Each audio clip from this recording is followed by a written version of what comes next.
Flap Your Wings by P.D. Eastman.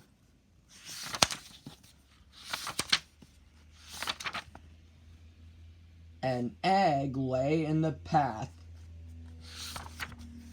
A boy came down the path. He saw the egg. He looked around. He saw flamingos and frogs and turtles and alligators. "Whose egg is this?" he called, but nobody answered. Then the boy looked up. He saw an empty nest in a tree. "Here's an egg without a nest," he said, "and there's a nest without an egg." The boy climbed the tree. He put the egg in the nest. Then he went away. Mr. and Mrs. Bird came home. They were surprised to find an egg in their nest. "That's not our egg," said Mrs. Bird. "Look how big it is." "But it is an egg. It's in our nest," said Mr. Bird. "If an egg is in your nest, you sit on it and keep it warm. It doesn't matter whose egg it is." "All right," said Mrs. Bird, "but I wonder what kind of bird will come out of that egg." They took turns keeping the egg warm. First, Mrs. Bird sat on it. Then Mr. Bird sat on it. And sometimes, because it was so big, they both sat on it. One day, Mrs. Bird heard a squeaking noise. "Help!" she said. "This egg is squeaking." Mr. Bird came back to the nest. He listened to the egg. "The egg is not squeaking," he said. "It's our baby that is squeaking. He is ready to come out of the egg." Mr. and Mrs. Bird waited. The egg started to crack. Then it cracked some more. And there was the baby. Mr. Bird was very excited. "It's Junior!" he shouted. "What a beautiful baby!" Junior opened his mouth. It was a big mouth. It was full of teeth.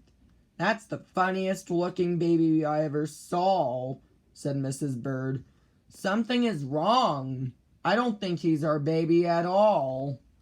"He's in our nest, so he must be ours," said Mr. Bird. "His mouth is open. That means he's hungry. When your baby is hungry, you feed him." Mr. and Mrs. Bird went away to get some food for Junior. Mr. Bird brought a pink worm. Mrs. Bird brought a green one. Junior ate both worms in one gulp. Then he opened his mouth wide again.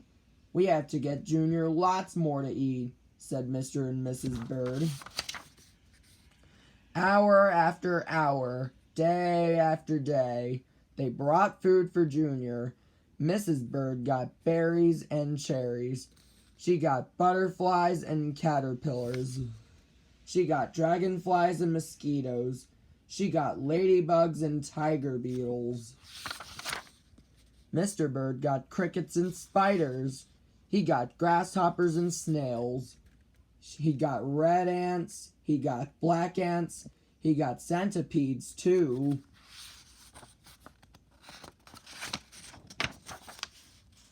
"What kind of bird eats so much?" said Mrs. Bird. "It doesn't matter," said Mr. Bird. "He's still hungry and we have to feed him." Weeks went by. Junior never stopped eating, and he never stopped growing. He grew bigger and bigger and bigger. Finally, Junior got so big that Mr. Bird said, "It's too crowded up here. Junior has to leave the nest. It is time for him to fly away." "You are right," said Mrs. Bird. "The time has come. We must show him how to fly." Mrs. Bird pushed and pushed. Mr. Bird showed Junior how to fly. Jump into the air like this, he said. Then flap your wings. Junior got ready. He took a big breath and jumped. Up, up, up into the air he went. Flap your wings, yelled Mrs. Bird. Flap your wings, yelled Mr. Bird. Junior flapped and flapped, but it didn't do any good. He didn't have any wings. Down, down, down went Junior. Down into the water. Splash! It was cool and wet in the water. It was just right for Junior. You know, said Mrs. Bird, I don't think Junior was a bird at all. It doesn't matter, Mr. Bird said. He's happy now, and just look at him swim. The end.